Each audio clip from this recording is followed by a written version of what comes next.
Aaron Rodgers loves Pittsburgh. Why isn't he a Steeler yet, though? I'm not going to hold anybody up. Make a decision before it gets too late in the offseason. And what's the likelihood of the Steelers going running back in the first round? Again, Big Geek News. So a lot of people are thinking that Aaron Rodgers is finally going to make his decision, his announcement on what team he signed with, which is literally his only options are the Steelers. But he's going to let everyone know at the live Pat McAfee show in Pittsburgh in a couple weeks. Everyone on the internet think that's what's happening. That He's deciding at that night. on Big Night Out? Yep. Yeah, I know. That's crazy. That is hilarious to think about. I do appreciate that people think that is what is possible, though, for like Big Night. Yeah. Guy's going to sign to the fucking Pittsburgh Steelers. Mm-hmm. Big Night Out. Yeah, we actually scheduled it in advance. He's leaving everybody in the dark. Yep. Well, until Big Night Out. Yeah, you caught us. That's exactly what I'd say if I knew Aaron Rodgers was showing up April 9th, if I wanted to keep it a surprise. I have no clue. He's leaving us in the dark. How could our little operation, I can't believe people think our little operation has the type of pull and ability to make this thing happen. Come on, bro. Pat McAfee show is it's probably like the biggest show going in sports right now.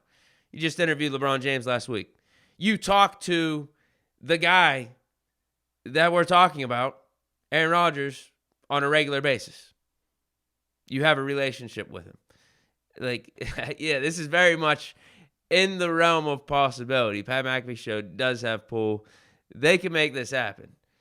But at the same time, this is also what you would say too if you had no clue what the F is going on. I guess that's why they call this type of stuff surprises, right? That, no one's actually going to say that they know a surprise party's going on if they do.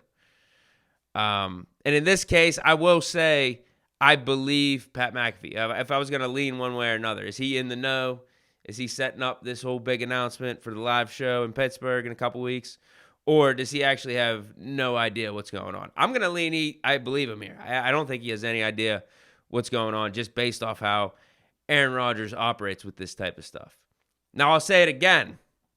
I don't think it would be a good idea to do the live announcement to begin with. It would be exciting. We would be hyped, sure, but I also don't think it sends the right message, especially with how we're talking about the Steelers and trying to get back to the standard, the old Steeler way, and trying to become team first. And then Rodgers, he doesn't have the best of reputations for that. Right or wrong, fair or not fair. Some of it I do think is blown out of proportion just because of how good Rodgers is. He's obviously talked about a lot, and he's a polarizing guy. So I don't think, and especially too with how the whole Jets situation went.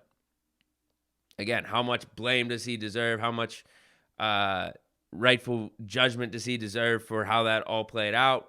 I think that's up for debate, but yeah, it didn't end good. It did not end good. So to start off his Steelers tenure like that, I think it would be getting off on the wrong foot of making it more about Rodgers than the team. Because what about, I think this would be the more proper approach. What about just sign at some point here in the next week?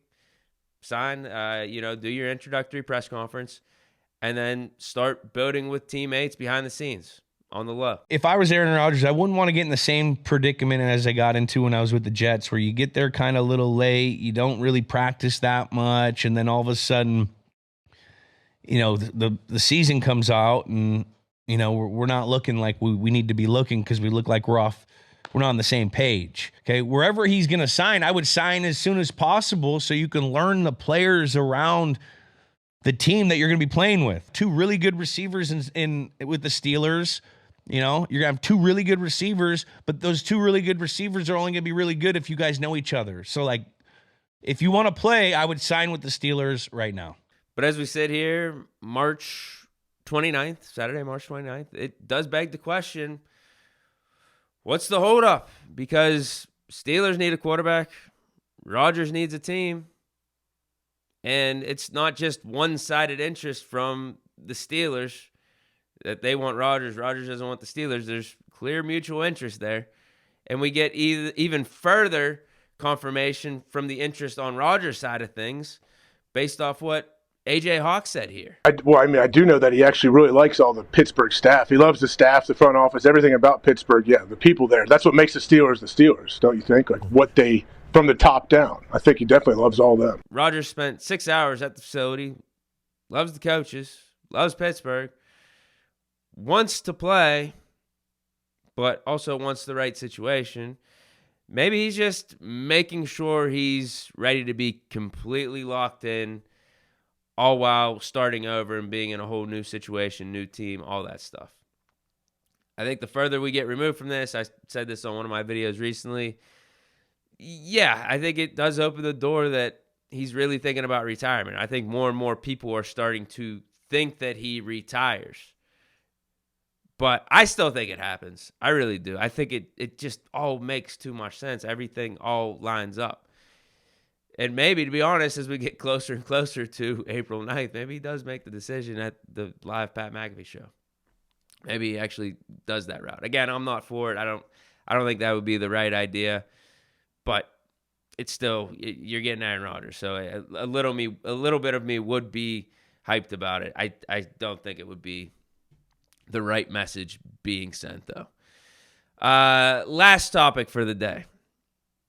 Running back. Steelers are still in need of an extra guy in the backfield to pair with Jalen Warren, Kenneth Gainwell, and I guess Cordarrelle Patterson. Is he coming back? I guess he's still on the team. I guess he is. I don't know when we're going to be making that release, but he's still here. He's definitely still here. Maybe it's after we bring in another guy. Maybe it's after we draft the guy. We'll release Cordarrelle Patterson. But it's kind of messed up if we're going to make him wait this long. Aaron Rodgers is making us wait. We're making Cordarrelle Patterson wait on whether or not he's actually going to make the roster. Or maybe we're just going to let him compete in training camp. I don't see the fit anymore is what I'm saying. I don't think he's got it in the kick return game like that. I think Kenneth Gainwell is a good replacement for him there. And then at running back, yeah, he's old. He just looks slow, man. We talk about, or at least I talk about, Najee Harris not having that type of pop in his game. Cordarrelle Patterson's a few steps behind Najee Harris at this point. But anyway, yeah, we still need another back. We need another guy that could at least split the carries with Jalen Warren. And Jerry Dulac on his Pittsburgh Post-Gazette chat transcript answered some questions regarding the running back position and whether or not the Steelers are looking to address that early in the draft. And when I'm talking early, I'm talking first round. Linebacker Lounge asked him, Steelers already have had 5 running backs in for top 30 visits. What round will they take one? Defensive line has to be first, and there's no second round pick. So in the third, bingo. Dulac says, though I have been told not to roll out first round for a running back. Though I just don't see that happening. After not getting a top defensive lineman in free agency, they have to get one on the top of the draft. If not, it's the same old stuff. Mike in Virginia asked, Warren's fumbling causes me concern. If he is the lead back, do you envision a scenario where he is the bell cow next year, or will he and Gainwell split carries evenly, or that the Steelers draft a running back and that person becomes the main running back and Warren remains in the change of pace, third down running back role with Gainwell? Dulac says, I think what you envision at the end of your observation is what you'll see, that we will draft a running back or bring in another guy, and they will be the main guy. Warren will be RB2, and then Gainwell will be RB3. I think it's at least 50-50. I think Warren has earned at least 50-50. So whoever we bring in, I think that's how it should be, at least early on. And then if the new running back starts going off, then yeah, maybe we start giving him more, right? Whoever starts playing better, whoever starts running better, the offense responds better to. Yeah, it's not that hard. Give him a couple more carries compared to the other running back. But running back first round, Dulac saying don't roll it out. That's smart. I don't think we should roll it out, because what if we sign Rodgers here and in the draft our only 2 big glaring needs would be then running back and defensive line. Say all the first round tier defensive linemen go, and we don't really like what's there at 21, and Ashton Genty's still on the board, all the top running backs are on the board, it wouldn't be the worst thing in the world. Now, I'm not calling for it. I don't like the idea of drafting a running back in the first round. I think the best way to do it would be, say Kenneth Grant, say all the top defensive linemen that are supposed to be drafted in the first round are gone by 21. And all the top running backs are there. Maybe Genty went at 15 or something, but everyone else is still there. And we know how deep this running back class is. Dude, just trade back. It's not that hard because the defensive line depth in this draft class is pretty good too. You could get some legit guys in the second round. Just trade out of that 21 spot, get a late first round pick on top of maybe an additional second or third, whatever it is. But I think that's the move. And it's honestly, it's less about just trading back. Maybe it's more about being versatile and not being set on picking where we're slotted. And, Omar Khan's good at that. He's always keeping an open mind. He's always exploring all of his options. So he'll do that. Because, if Kenneth Grant's there at 21, we really like him. We don't want to take the chance of him not being there if we trade back. All right, do that. Take Kenneth Grant. But then if we want to make sure we get a high-quality running back, and you got to see how the board's looking too. I mean, this is all part of the draft. You got to be nimble on your feet. But say there's a run on running backs, you think some of those starter quality guys, like those top 7 or 8 guys, aren't going to be there in the third round. All right, package something up, move up in the second, and you got your 2 needs taken care of. And then the rest of the draft is house money, right? And a lot of this is predicated on us getting Rodgers, because if we don't get Rodgers, then much more likely we try to draft a quarterback early, but is that the smartest thing either? If we're willing to roll with Mason Rudolph as the starter, I mean, we have those type of questions too. We definitely have those type of questions. Because Dulac also said that there's a chance that we just bring in a veteran quarterback and we're 100% fine with Mason being the guy, which I'm good with too. And then you see how Mason does, and then if it's not good, we know our direction in 2026. We know for a fact, right? We know we got to go quarterback. And we got all those compensatory picks. And, we're set up on the timeline pretty favorably in that regard, I would say. But, that's it for today's show. Let me know your thoughts on topics we just went over.